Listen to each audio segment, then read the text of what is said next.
saludo al alcalde del municipio de Sevilla, Jorge Augusto Palacio Garzón, y su esposa Tania, al alcalde de Tuluá, John Jairo Gómez, de Cartago, Víctor Álvarez, de Bugalagrande, Julio Rojas,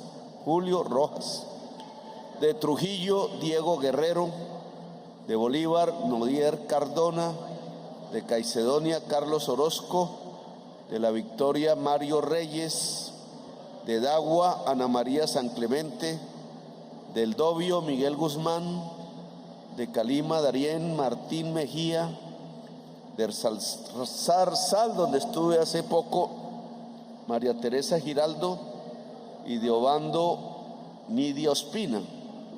Dice este listado que hay unos alcaldes del Quindío, de Tebaida, Vicente Yung, Buenavista, Alexis Gómez, Armenia, José Manuel Ríos.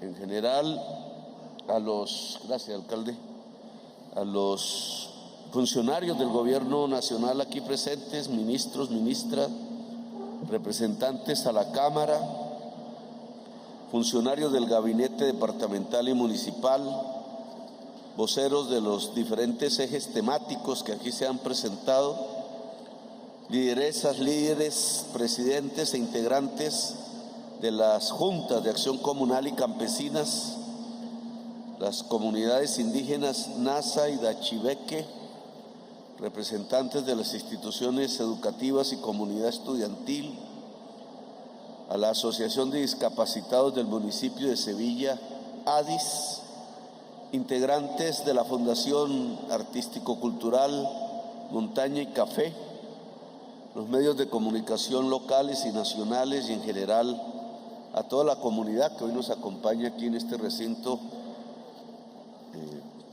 que le pido una disculpa por la pasada reunión donde no pudimos llegar. Aquí cumplimos. Reivindico el tema de que sea el segundo presidente que visita el municipio en toda su historia, lo cual para mí es una buena noticia, pero muestra para que en tantos años, con tantos presidentes que han pasado por los gobiernos de Colombia, solo hayan tenido tiempo de visitar esta región 2. Si fue en el 73, me imagino que Misael Pastrana, lo cual significa el poco contacto entre gobierno nacional y territorio, que significa en general cómo el territorio en Colombia realmente ha estado sin gobierno nacional, que es uno de los determinantes, creo yo, del por qué tanta violencia en el país. Porque la violencia pasa por el territorio siempre.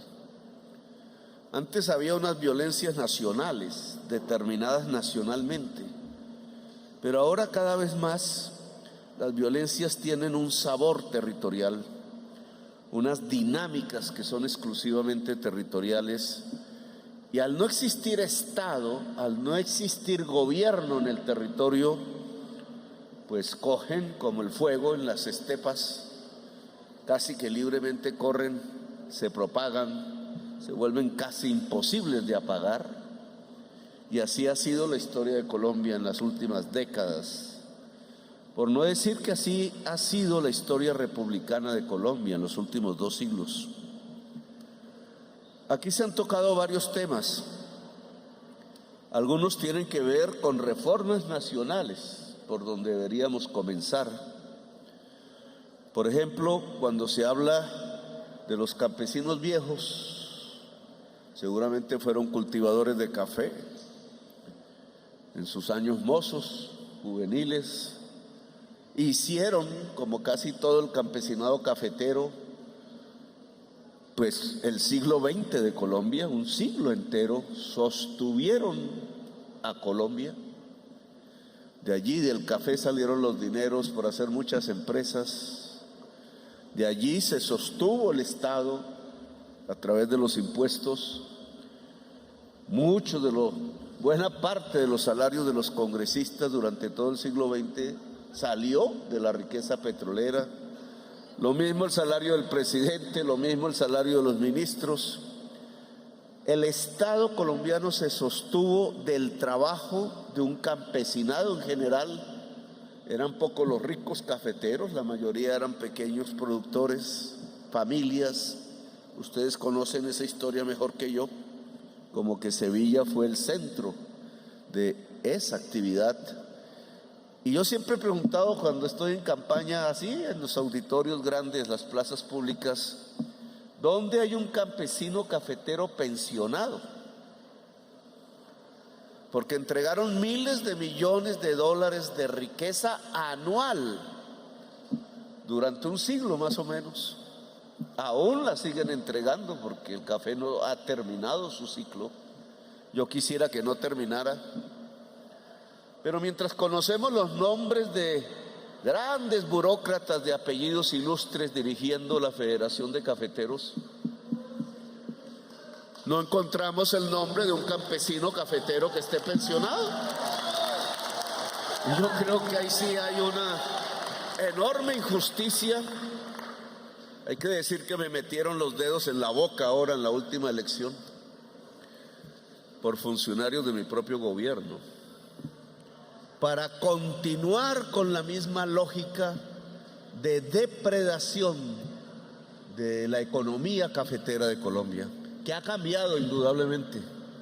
Ya no es como en el siglo XX, incluso la zona geográfica es diferente, pero de alguna manera u otra, a pesar que de los altos dignatarios del café y del gobierno salían las instrucciones de acabar el pacto cafetero, por ejemplo, que acabó con los ingresos del cafetero por esa mentalidad neoliberal de acabar los acuerdos entre los productores mundiales que defendían al productor directo en esos países, Brasil, Colombia, Centroamérica, algunos países del África. Acabaron con eso para que el libre mercado hiciera ganancias con el café, que las hace y en cuantías enormes, pero que no llegan ya ni al país y muchísimo menos al productor directo. Acabaron con la flota mercante gran colombiana, acabaron con el banco cafetero, acabaron con la institucionalidad cafetera y acabaron hasta con el café, porque las directrices que impartían era que solo los campesinos o los grandes y medianos propietarios más productivos, con más dinero por tanto, eran los que deberían quedar y el resto debería salirse del café a cultivar otras cosas. Hoy el café sería una solución para las zonas que cultivan hoja de coca en este momento en el país. Qué gran error el de los dirigentes cafeteros de debilitar la economía cafetera de Colombia. Ya no somos ni el primero ni el segundo, creo que ya no somos ni el tercero, ya caímos al cuarto lugar mundial. El gusto por el café colombiano no existe en la mayoría de los consumidores de Europa, de Asia o de América. Hay un camino casi que hay que reconstruir. Y yo sí quisiera que se pudiera hacer de mano del gobierno, porque todavía el gobierno maneja el Fondo Nacional del Café, manejaba, porque ha hecho un contrato con la Federación de Cafeteros, y los dineros que son públicos, que salen del café, en realidad no llegan al pequeño productor. Se quedan, por ejemplo, en el gran edificio que hay en Nueva York, comprado con esos dineros en Nueva York, que alguien arrendó. Imagínense cuánto vale el arriendo de un edificio en Manhattan.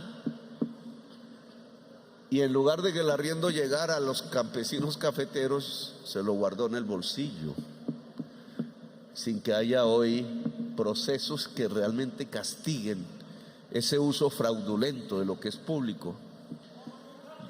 Yo sí quisiera que la base cafetera trabajara con el gobierno, sabedores y sabios que son, de los secretos del cultivo del café, de los problemas que tiene, de los aciertos, pudiéramos agenciar programas que permitieran el fortalecimiento de la economía cafetera, no solamente en extensión, en cantidad, sino también en industrialización, en innovación, en nuevas posibilidades que el café nos permite. Ahora hablan, por ejemplo, en la prensa que los árabes, que eran buenos cafeteros, de allá fue que conocimos el café, de Etiopía, que no es propiamente árabe, pero sí estaba muy conectados con los árabes, se han quedado con la propiedad de Nutresa, empresa que era el grupo empresarial antioqueño. Bueno, yo creo que, siendo que ya no es tan nacional, podría haber una oportunidad, porque a mí sí me gustaría que esas empresas que pueden manejar la comercialización agroalimentaria en el mundo se pudieran vincular directamente con el campesinado productor del café. No solo del café, muchos productores de alimentos, y como sucede con Nestlé, por ejemplo, la misma Nutresa hoy y otras por el estilo, pudiéramos hacer una alianza sin intermediarios, donde el gobierno ayudara, porque para eso estamos, a crear el vínculo directo entre el consumidor final mundial del café, por ejemplo, y el productor cafetero de Sevilla, de Nariño, del Cauca, de los que habitan Colombia, para que los ingresos pudieran mejorar sustancialmente, para que la industrialización fuese posible en el país, y yo creo, para que el café, como lo fue en el pasado, fuera uno de los instrumentos productivos que nos permitieran en el territorio concreto generar paz a través de la sustitución de las economías no legalizadas por economías legalizadas en el territorio. Ustedes han hablado de la pensión al campesino, de los viejos campesinos que hoy no tienen nada, que mueren de tristeza por ahí si los hijos no son tan buenos hijos, que están por ahí por los parques muchas veces, a veces alcoholizados, los he visto, y lo han ligado con el programa adulto mayor del DPS, que entrega 80,000 pesos mensuales a un grupo importante, sí, de campesinos y campesinas, pero ¿qué hace un viejo con 80,000 pesos mensuales? Ellos estarán agradecidos porque algo es algo, dice el dicho popular, pero ahí no se puede establecer dignidad, ahí no se pueden establecer las bases dignas en la edad en que ya uno se va, después de haber dado todo, para bien y para mal, en la existencia. Por eso nosotros hemos propuesto una reforma pensional. Las pensiones fueron convertidas por los mismos que se tiraron el Fondo Nacional del Café, fueron convertidas en un negocio. Los trabajadores ahorran en unos fondos privados que son de 2 bancos, no hay muchos, y allí hasta que pasa el tiempo entonces hacen las cuentas, y como los trabajadores y trabajadoras de Colombia en general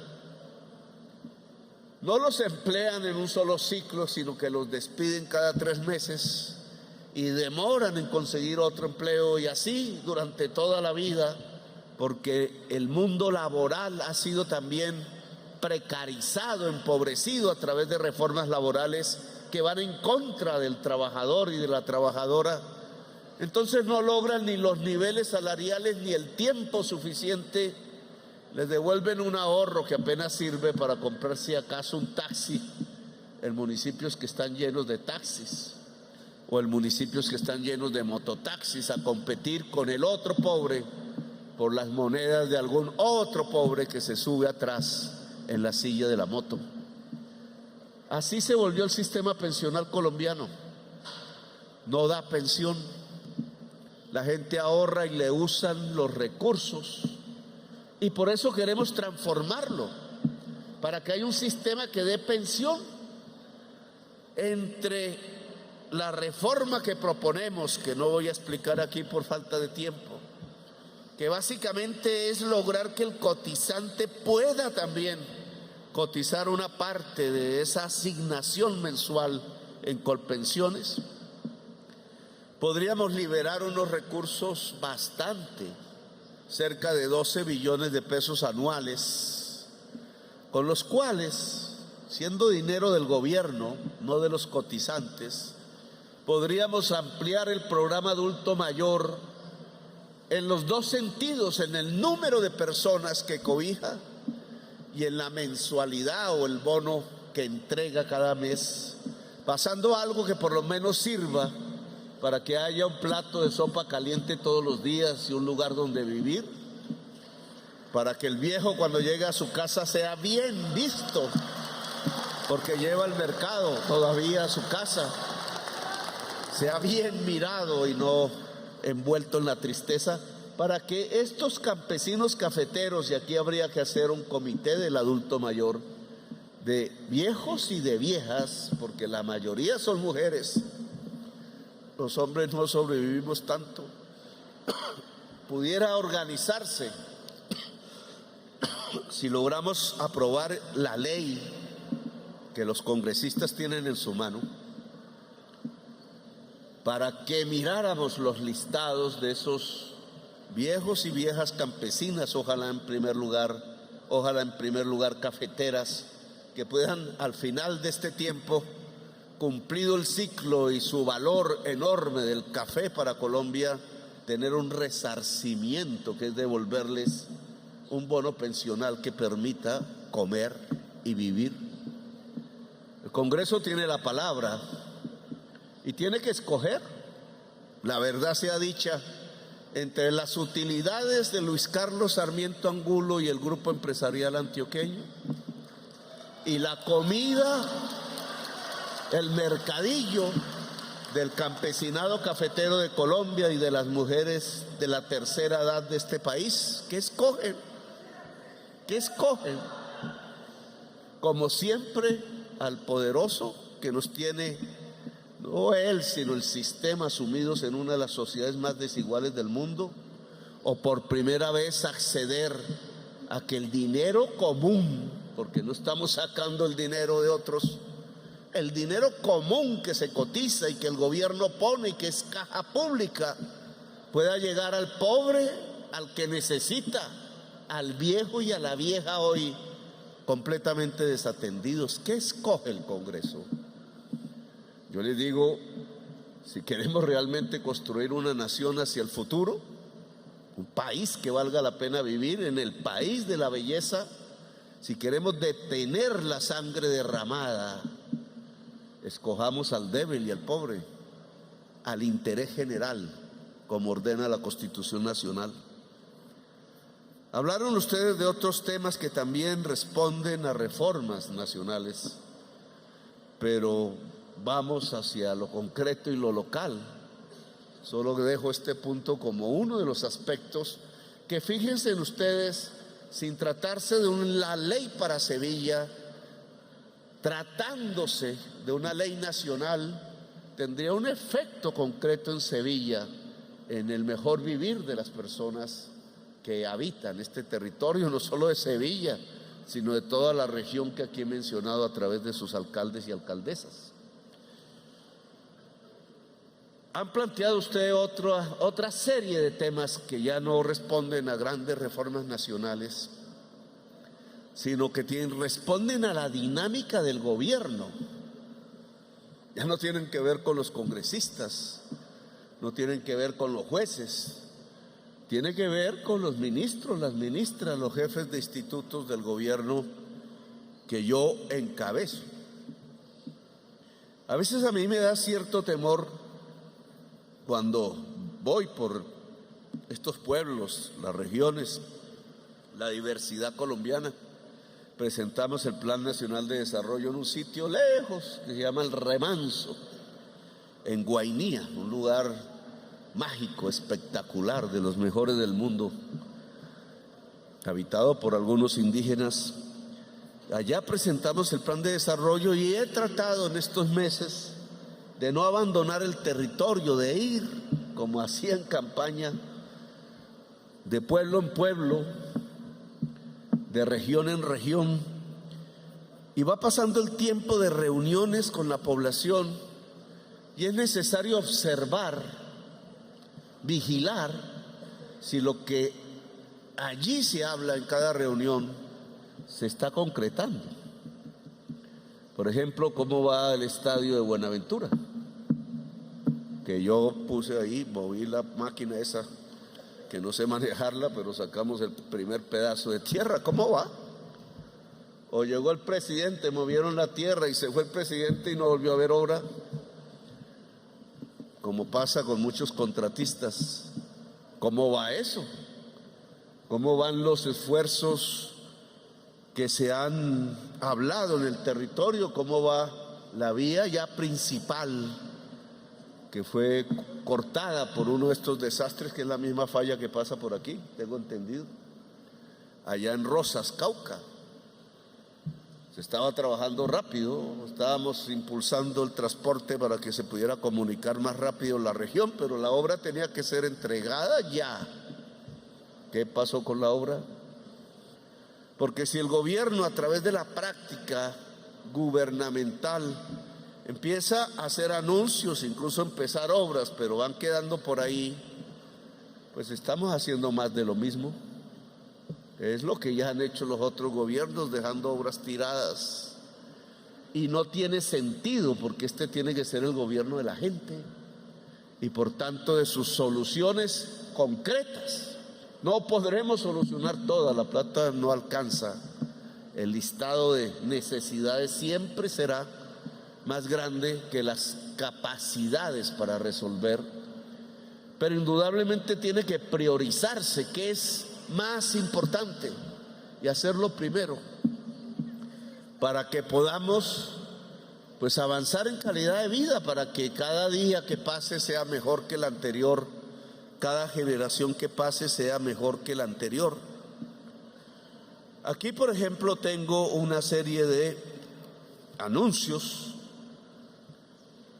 que ya se pueden realizar porque está en plena acción, pero quiero que esa acción termine, es decir, de aquí vamos a tener un lío porque el alcalde se nos va en diciembre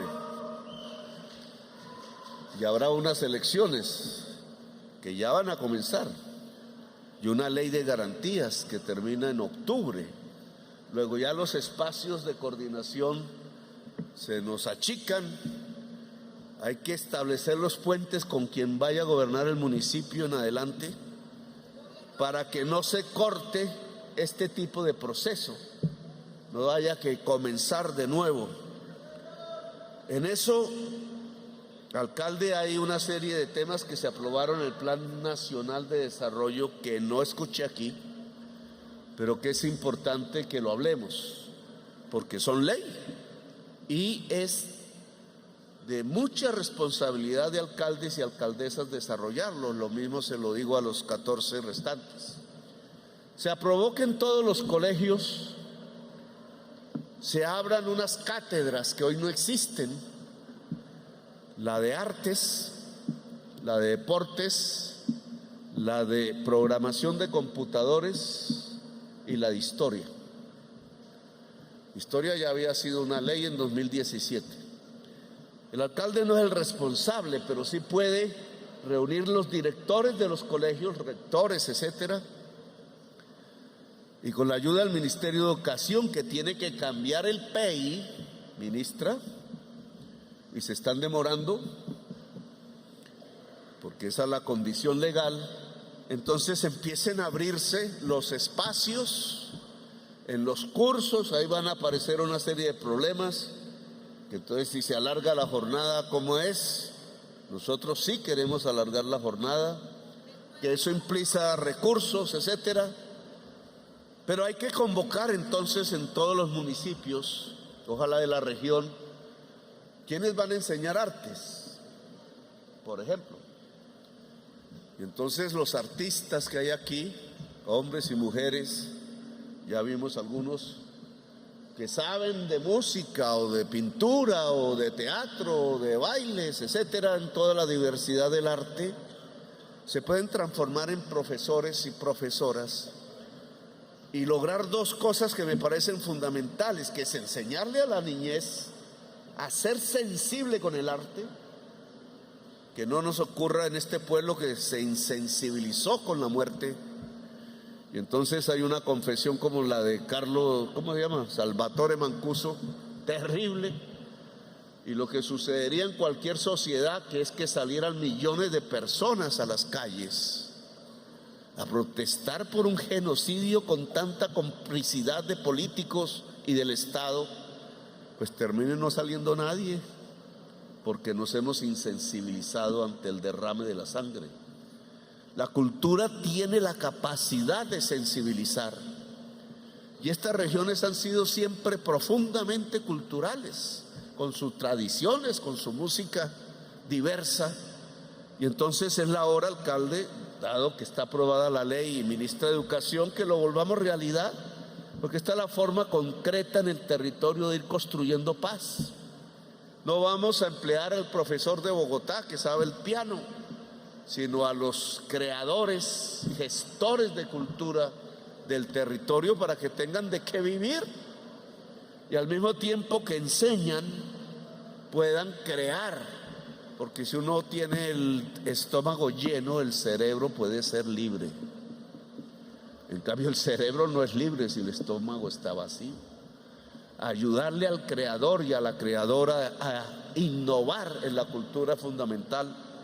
Y así habría que hacerlo en otros temas que se aprobaron en el Plan Nacional de Desarrollo. Por ejemplo, la contratación con acción comunal, que aquí también se expresó.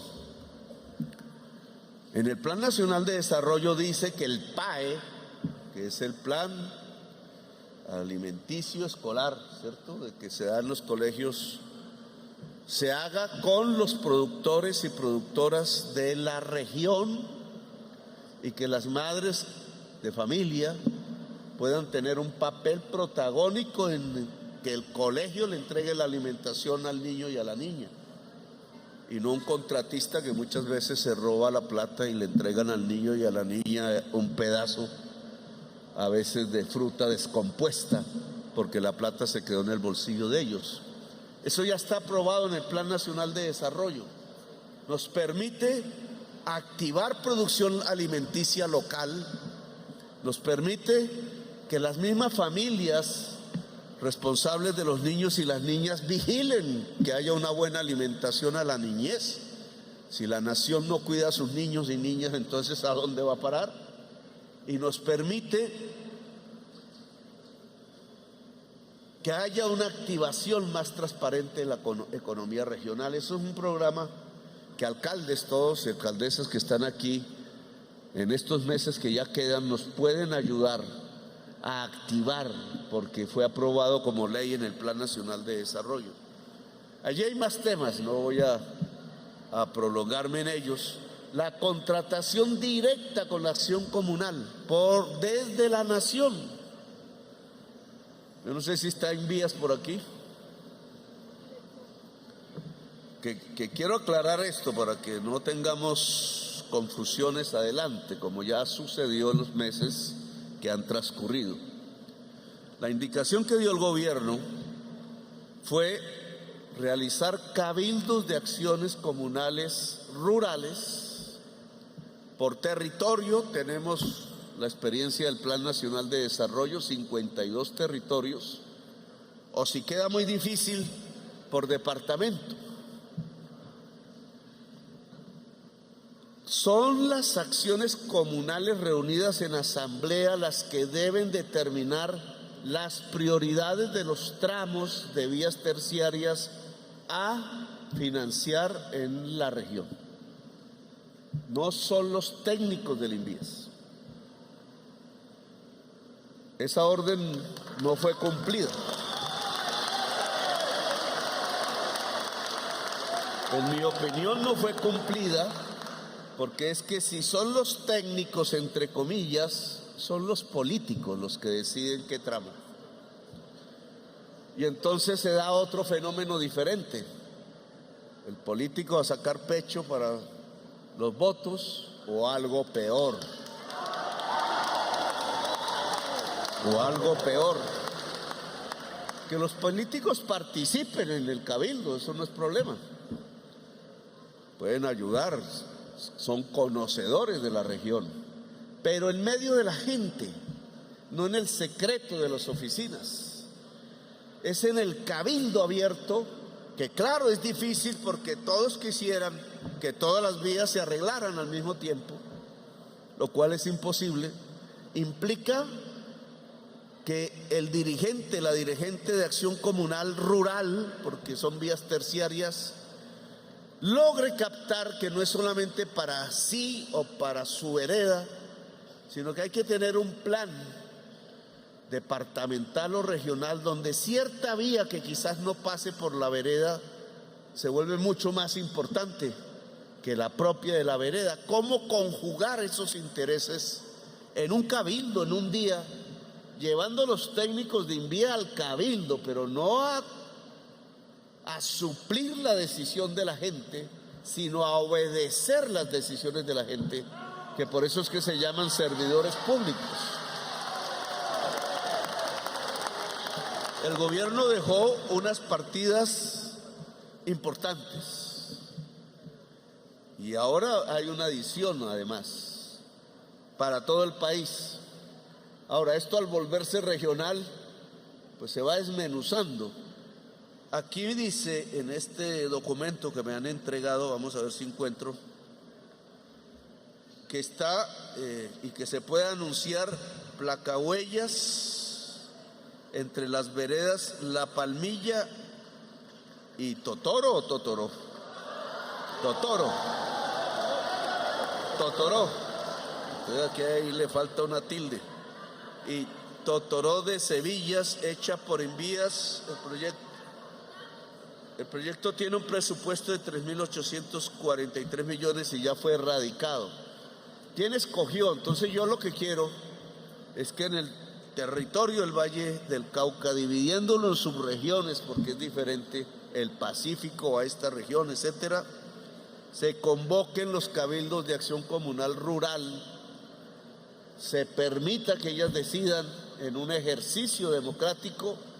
Eso yo ya lo practiqué en Bogotá y sí se puede, y esas decisiones se lleven ya al interior de INVÍAS para cuantificar, etcétera, mirar hasta dónde nos alcanzan los presupuestos y, ojo, contratar directamente con la acción comunal la construcción de las vías. Podrán ayudar los batallones de ingenieros, como hasta ahora se han hecho, del ejército. Podrá algunas obras complejas pues hacerse de otra manera, pero en general que la acción comunal haga la obra. ¿Eso qué permite? Primero, que se pierda menos plata que en esos grandes carteles de la contratación como hasta ahora ha sido. Segundo, que los que van a ser los trabajadores, las trabajadoras son de la vereda. Y entonces la plata que es de la nación llega y se irriga en la vereda. Es una forma de darle vida económica al territorio, a la región. Entonces, este es un programa que ya está aprobado en la ley del plan de desarrollo, tiene presupuesto y tiene que hacerse. Llevamos ya, se acaba mayo, ya casi, 26 de mayo. ¿Y dónde están? ¿Cuántas vías han contratado? Bueno, no me vayas, pero no creo que en el número suficiente como nosotros quisiéramos. Y entonces se trata de desarrollar este programa, no que se nos quede la plata en los bancos, que sería muy triste, porque entre más las cosas del mundo van buscando estancar la economía nacional y quitarnos empleo, más esfuerzo tiene que hacer el gobierno en poner la plata a circular y a generar empleo. Y las vías terciarias son un gran generador de puestos de trabajo en todo el país. y de ayuda al campesinado, porque son las vías campesinas. Y si son vías campesinas, son vías de la paz. Entonces este es un tema que aquí hasta ahora, según esto, solo tiene un tramo vial. Esta región toda, con los municipios que he mencionado, es una zona eminentemente agraria, de tradición agraria de vieja data. Indudablemente una de las zonas agrarias del país más importantes, y por tanto el esfuerzo de ayuda, dada la crisis climática, etcétera, etcétera, etcétera, es fundamental.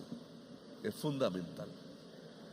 Bien, aquí hay otro anuncio que ustedes mencionaron. Corredor vial Sevilla, Manzanillo, el Jardín Corozal. Dice, esto está a cargo del Ministerio de Transporte. Yo creo, siéntate, hombre. Yo creo que no está por ahí. Ministerio de Transporte, sí, la vice que conozco de vieja data. Dice así: construcción de pavimento flexible en este corredor, con lo que quedaría habilitado como vía alterna.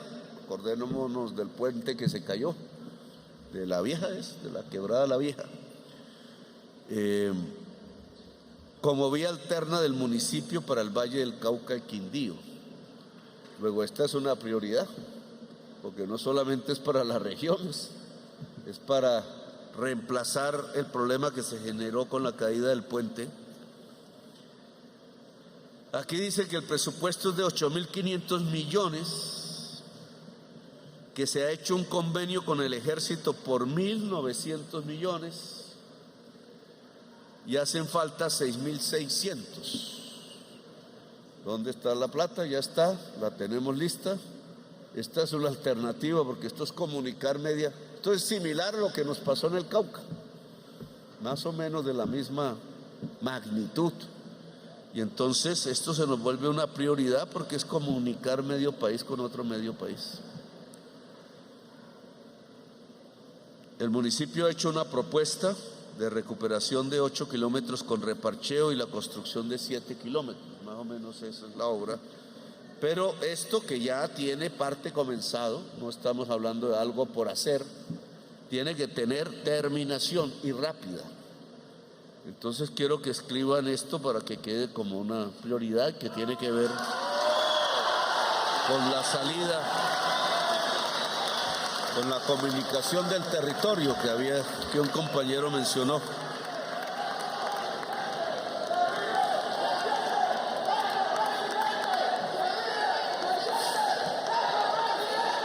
Bueno, aquí hay otras informaciones, que es otra vez infraestructura vial, pero DPS. Que aquí también hay un problema, son entidades diferentes haciendo lo mismo. Y hay que homogenizar eso, si no terminamos también en un enredo. O sea, si el DPS sabe hacer vías, o es sin vías quien sabe hacer vías. Pues vías, dependiendo de la magnitud. Entonces DPS no puede hacer todo, tiene que delegar en las instituciones que saben. Entonces aquí aparece que hay un convenio desde el 2021 con Univalle para la intervención de la malla vial de 14 municipios del departamento, entre ellos Sevilla. No me menciona aquí exactamente qué proyectos. El presupuesto total es de 24.000 millones de pesos y se han ejecutado 10.000. O sea, está medio a hacer. Aquí no me aparecen los tramos, ni sé cuál es el de Sevilla. Pero lo que hay que hacer con Invías es que se acaben de hacer. ¿Son calles urbanas? No son vías campesinas. No sé cuál sería la entidad, porque ya no podemos hacer convenios con municipios. La ley de garantías lo prohíbe. A partir de julio, creo. No sé si estos convenios, aquí dice que estás con Univalle, ¿cierto? Supongo que Univalle, una fundación.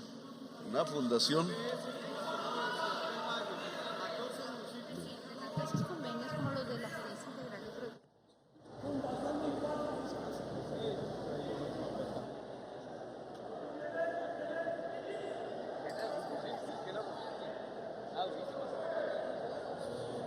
Digamos, ¿por qué no se ha terminado?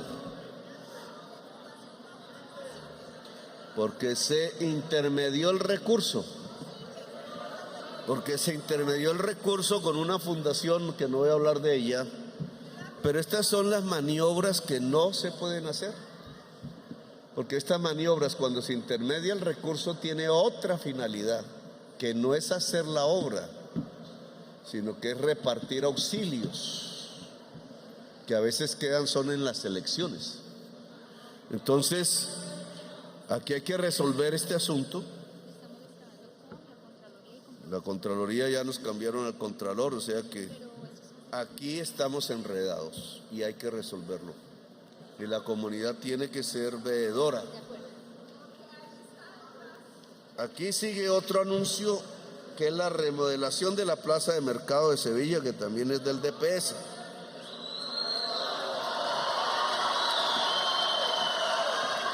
Que ustedes mencionaron varias veces. Se han realizado mesas técnicas. Mesas técnicas no es hacer la obra. Para poner en funcionamiento la plaza, y la alcaldía ha realizado el peritaje y lo entregó al DPS. El presupuesto requerido es de 4.400 millones para terminarla, supongo. La entidad financiará, o sea, el DPS, las obras que se requieren para poner en funcionamiento la fase 1, mejor dicho. ¿Cuántas fases son? Fase 1 y fase 2. Ahí hay que hacer la fase, porque si no nos volvemos abuelitos. Yo ya soy abuelito y no hemos visto la plaza de mercado. La fase 1 y la fase 2, que ya van un transcurso, entonces quedas comprometida aquí con la comunidad para la remodelación, es el proyecto. Remodelación de la plaza de mercado de Sevilla. Sistema de alcantarillado, que es Minvivienda, que ¿dónde está Minvivienda? Por aquí. Ahí sí no llegó.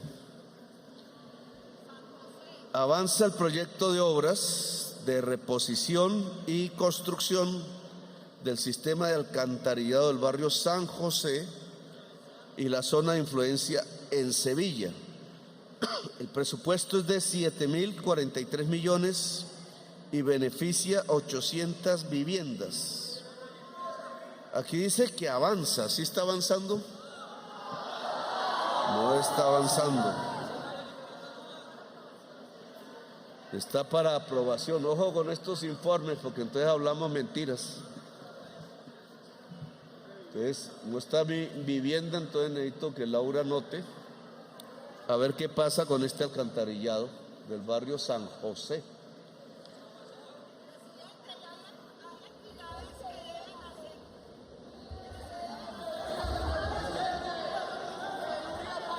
Esto es Minvivienda, la entidad responsable de este alcantarillado es Minvivienda, entonces hay que ver si lo ha contratado, en qué estado está, qué ha pasado está en diseños. O sea, ni siquiera ha empezado la contratación de la construcción. Y hay otro anuncio que es la universidad, la educación superior. Dice, mejoramiento de la oferta institucional mediante la construcción de laboratorios, salas de cómputo y biblioteca en la Universidad del Valle Nodo Sevilla con una inversión de 6.000 millones. Aquí veo un problema. O sea, si el Ministerio de Educación financia esto, que es importante, no está solucionando el problema fundamental. El problema fundamental es que el alcalde, por iniciativa de él y a través de mis discursos, decidió empezar la idea de tener una sede universitaria en Sevilla, con unas carreras, etcétera. y estableció supongo que un convenio con la Universidad del Valle. La Universidad del Valle es financiada nacionalmente, entre otros recursos. No puede ser financiada por el municipio porque la mayoría de los municipios no pueden financiar universidades. Yo lo logré en Bogotá con la Universidad Distrital en Ciudad Bolívar, con un fondo local, pero un fondo local de Ciudad Bolívar es más grande que el 90% de los presupuestos de los municipios. Luego, no se puede delegar en los municipios el sostenimiento y financiación de la educación superior de Colombia.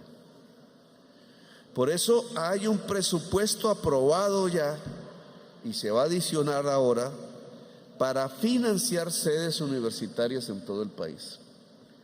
El que el municipio haya empezado no puede ser un castigo para el municipio.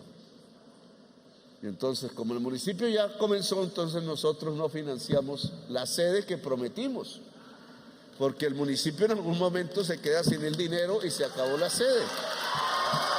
No es sostenible. Entonces aquí, en la brevedad del tiempo, porque no queda mucho, hay que asumir el convenio del municipio y financiarlo como nación, no solo con estos nuevos elementos, sino para sostener la oferta de educación superior en el tiempo en el Sevilla.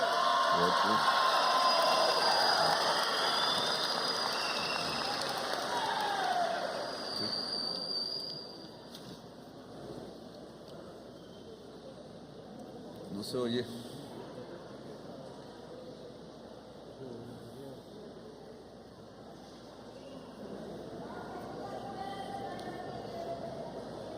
El deporte, presidente.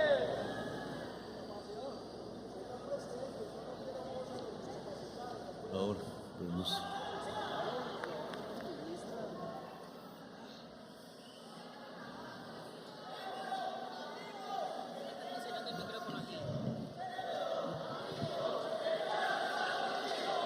Muy bien. Hola. Sí, señor presidente. Entonces, en cumplimiento con su instrucción, lo que hacemos entonces es comprometernos con que el nodo que existe en este momento de la Universidad del Valle pasa a ser una sede de la Universidad del Valle.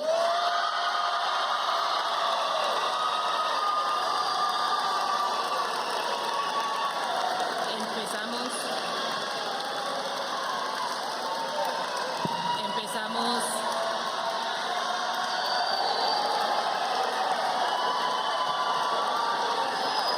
termino de explicar los montos.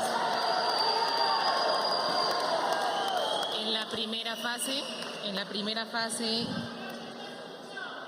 primera fase de esa transición a sede, garantizaremos entonces la dotación del laboratorio de sistemas, la dotación del laboratorio agroindustrial y evolucionaremos a desarrollar los espacios de aprendizaje y bienestar por un total de 8.800 millones de pesos.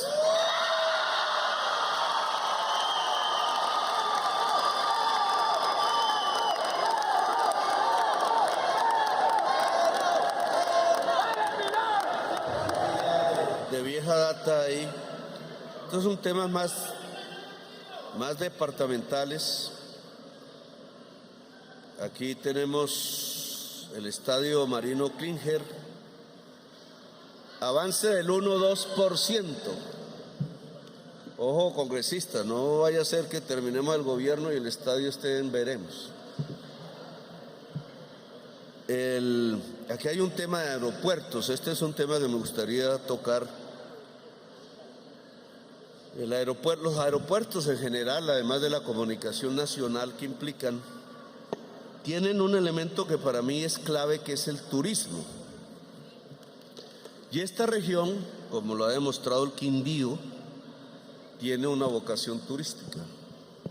Aún se puede ampliar mucho más.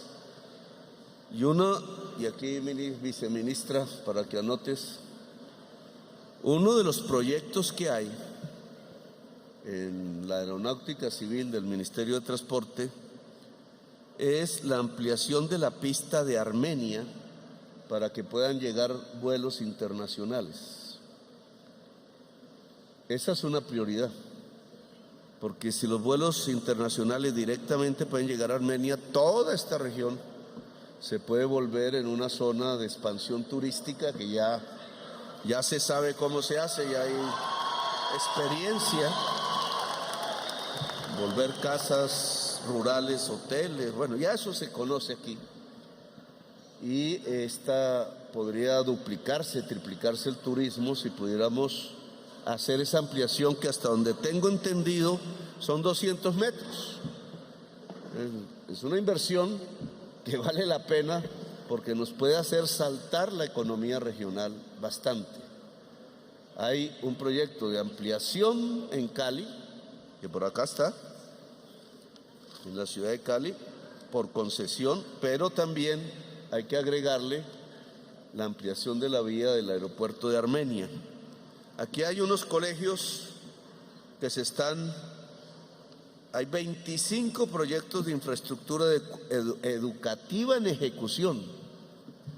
Le pediría a la bancada que mire, controle políticamente, como se dice, qué tal la ejecución, porque son para 12,000 estudiantes en todo el Valle del Cauca, o sea, estamos hablando de una inversión importante. El total de la inversión son 41,000 millones, más casi 42,000, y hay dos aquí en Sevilla, que es María Auxiliadora y Benjamín Herrera.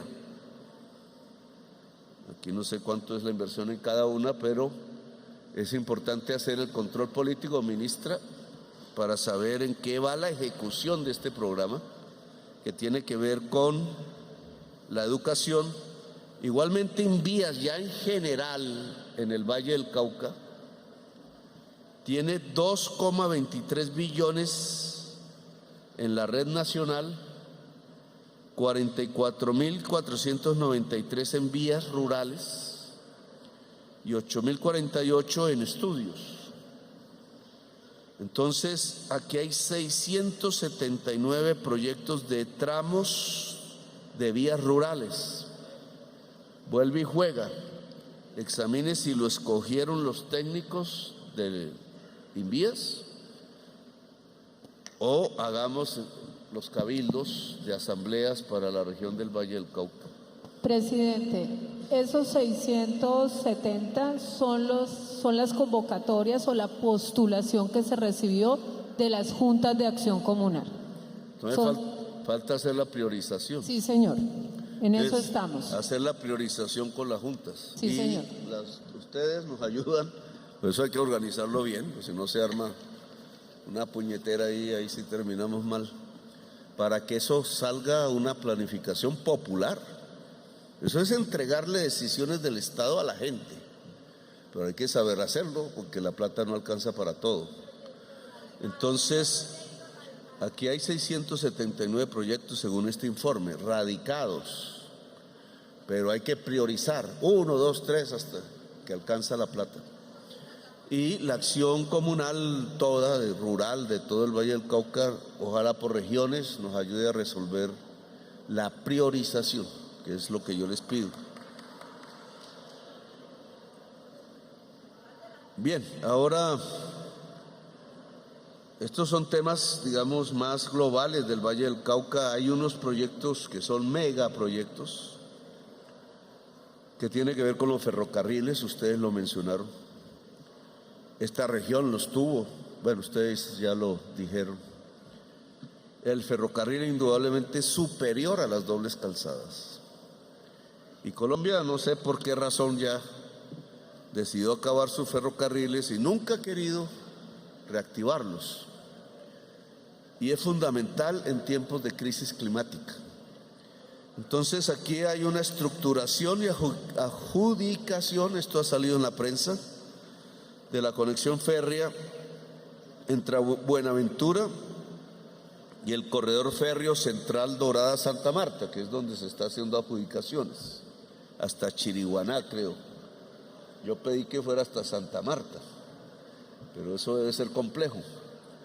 Pero debe salir de Buenaventura precisamente porque en el tiempo nos va a ligar el Pacífico con el Atlántico, haciendo un bypass al canal de Panamá. Aquí se van por el centro, no es la vía más corta, pero es la vía más poblada. Entonces hicieron ustedes un énfasis diferente al mío, que era juntar Buenaventura y Urabá sin pasar las cordilleras. Esta, que ya va en proceso, hay que mantenerlo, es obviamente una obra neurálgica para la economía del Valle del Cauca, siempre y cuando estemos pensando en exportación. Igual, pues hace parte de esto la red férrea del Pacífico, que tengo entendido iba más por el valle del río Cauca, el valle geográfico del río Cauca antaño, y tenía que ver mucho con el café, pero también un proyecto que se ha demorado, que tiene trabas judiciales incluso, hay que destrabarlo porque son los proyectos ferroviarios que nos interesan. Hay, ministra de Educación, la construcción de la sede de la Universidad del Valle en el municipio de Tuluá, para que no se nos pierda, y la construcción del aeropuerto, no es la construcción, sino de la nueva torre de control, ampliación del terminal de pasajeros y parqueadero del aeropuerto Alfonso Bonilla Aragón de Cali, que son ya proyectos de tipo regional, conjuntamente con los de Buenaventura. Es lo que yo tengo escrito aquí. Esto hay que ver cómo lo completamos. El tema de las confecciones, que aquí se mencionó, que no conocía, que no sé si está el Ministerio de Comercio e Industria. Si no, Laura tendría que mirar, porque sí podría ser un esfuerzo de un Sasca de confecciones en Sevilla para recuperar la industria. Creo que sería el mejor mecanismo, pero Laura, por aquí que está, debe tomar nota para pasárselo al Ministerio de Minas, Ministerio de Comercio e Industria, que tiene el presupuesto para eso. A ver si nos enfocamos en la generación de una no solo industria, sino agroindustria. En esto que hay que arrancar, digamos, los comités campesinos, la región, las acciones comunales veredales, las asociaciones que debe haber, las comunidades indígenas que me han mencionado aquí, deben ayudarnos en qué proyectos puede el gobierno ayudar. El gobierno no va a hacer las plantas, no va a administrar la industria, a gerenciarla, porque al final los funcionarios públicos no le ponen el corazón a este tipo de proyectos. Puede que al principio, pero después alguien llega y ya se olvidaron. Y terminan quebrados, terminan por ahí. Entonces es el mismo campesinado organizado el que tiene que ser copropietario, esos son cooperativas de la industria que se deriva de su producción local. Lo mismo con las confecciones, ¿no? Entonces necesitamos una visión más concreta, porque esto es la producción. Si en una región hay producción, hay riqueza. Los problemas se van solucionando en el tiempo. Pero si hay producción de hombres y de mujeres, hay riqueza. Y entonces, entre más valor agregado tenga la producción, más riqueza hay. No es lo mismo cultivar el plátano y vender plátano que hacer del plátano productos que se pueden hacer, del café, etcétera. Entonces a mí sí me gustaría tener una visión para que el Ministerio de Agricultura y sobre todo la Agencia de Desarrollo Rural, que acaba de cambiarse, pudiera empezar a implementar, pero de nuevo repito, nosotros ponemos plata con crédito subsidiado, pero es la organización campesina la que tiene que dirigir el proyecto y propiedad de ellos, del campesinado. Si lo dejan caer, nos fregamos. Si le ponen ahí la buena gerencia, etcétera, la región avanza. Entonces este es un tema que no está aquí, no está la ministra de Agricultura, pero yo sí quiero, baluarte campesino, bueno, yo sí quiero tener un panorama más de la región, además porque la industrialización del campo no es de una vereda. Una empresa necesita producción amplia, por tanto esto tiene que ser manejado a nivel regional, que es la agroindustrialización del campo en el norte del valle y en el sur del Quindío. Ojalá que podamos meter unos proyectos que nos permitan hacer saltar en riqueza la región y garantizarla como una despensa alimentaria de Colombia y sacarla completamente de la violencia y de las épocas difíciles que se han vivido, incluso con economías ilegalizadas.